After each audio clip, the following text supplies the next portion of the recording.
Well, I'll be damned. This is the most split down the middle Halloween I've ever seen in my entire life. A vast majority don't think it's bad. A small percentage think it's really good. But then there's that little tiny corner that just hate it, and we'll just ignore them for now.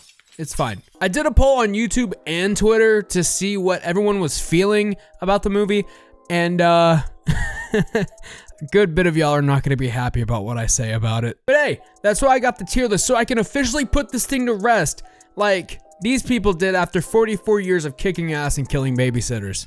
Let's go. We start this movie off in Haddonfield 2019. We get to see Mr. and Mrs. Allen getting ready to go out, presumably, and that's when we meet the newest character, Corey Cunningham, who is given specific rules and guidelines from his parents about Jeremy, their son. Apparently, Jeremy has been wetting the bed and having nightmares since he first heard about Michael Myers, but don't ask the kid that because he only thinks that Michael Myers kills babysitters. Man's gonna get you.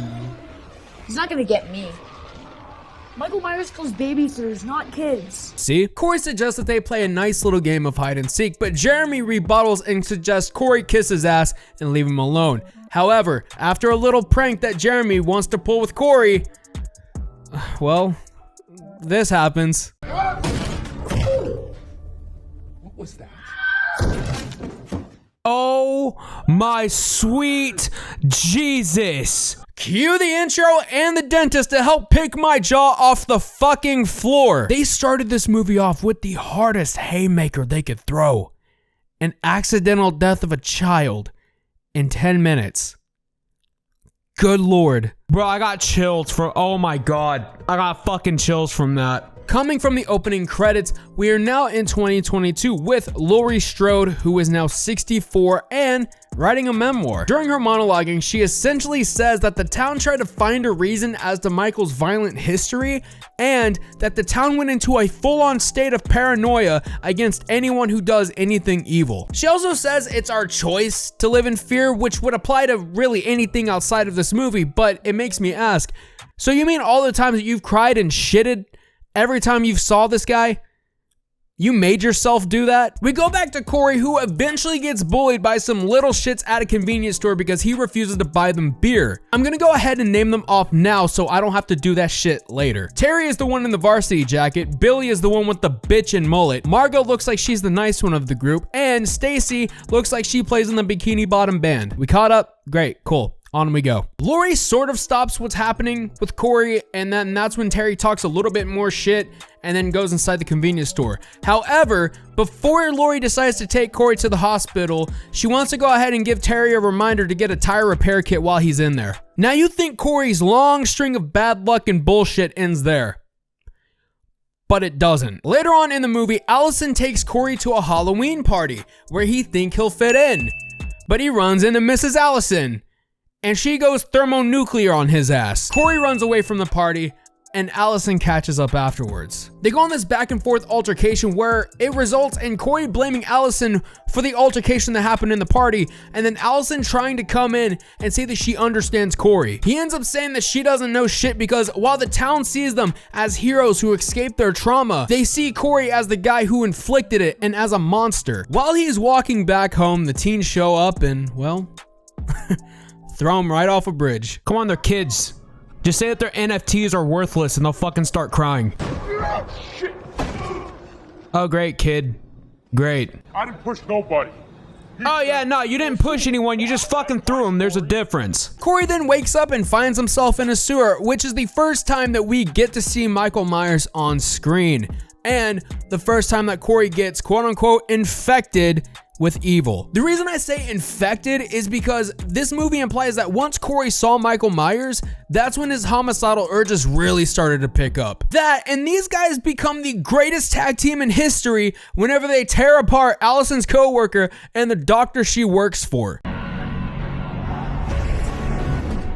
Yo! It's a fucking tag team! No way! Even while Corey is developing a risky behavior, Allison seems like she can't even see what's happening. Even when he admits to fucking murdering someone purposely, she's still head over heels for the guy. And after this point, Corey is feeling more motivated, but in the worst way possible. So he goes back to the sewer, beats the shit out of Michael, and takes his mask. This is the moment where I'm going to say, make sure you keep your hands and feet inside the cart at all times, because this ride is going to get a little wild. Corey entices the teens to chase him whenever he keys the word psycho into the hood of Terry's car.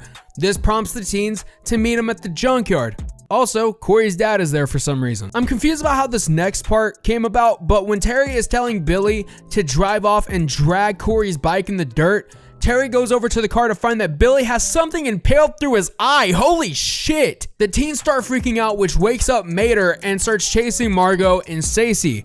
Stacy clears a fence with no issue. Margot gets to the other side and then gets ran over while still attached to the fence. Stacy tries to help but ends up getting soul snatched by Corey. Terry gets Corey's dad attention and Corey's dad hands him a rifle. Bad move. Corey's dad is trying to help Margot, who is still under the fence, and then this is when we see Corey don a full Michael Myers outfit. Terry points the gun at Corey. His dad stands up for some reason, and then he goes out the same way JFK did. As soon as the dad falls, Corey is gone.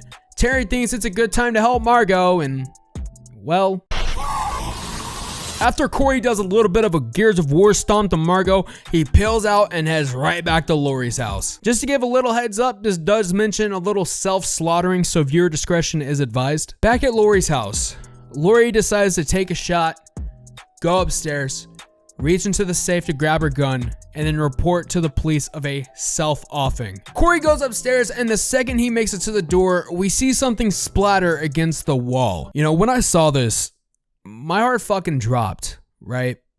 And I didn't want Laurie to survive Halloween Ends, but not like this. Laurie pumps some rounds into Corey, and when she refuses to mercy kill him, Corey says, well, allow me.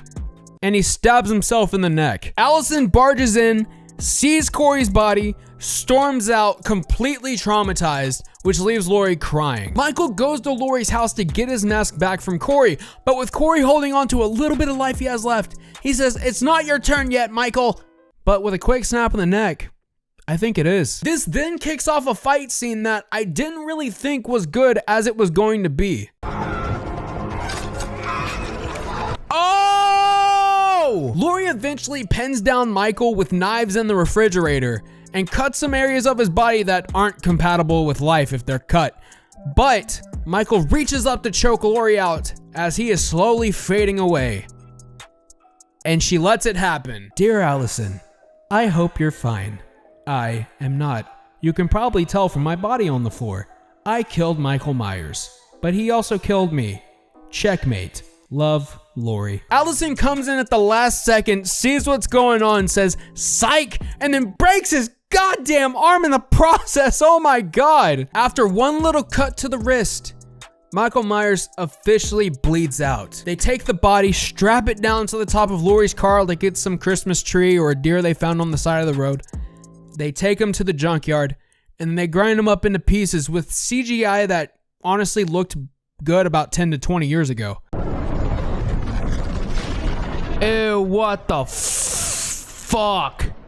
Yeah, nah, cannot show that. Now, with all things considered about this movie that I mentioned and didn't mention, I'm going to be doing the honor of putting this movie into the pretty damn good tier, considering that at the end of the day, this isn't a bad Halloween movie. The biggest thing I hated, and I think a lot of people hated as well, was that they tried to build up this love story between Allison and Corey when half of us didn't even give a shit. Another thing I hated was Laurie constantly babbling on about fear and evil and a bunch of other shit. Like, cool, you're making a book.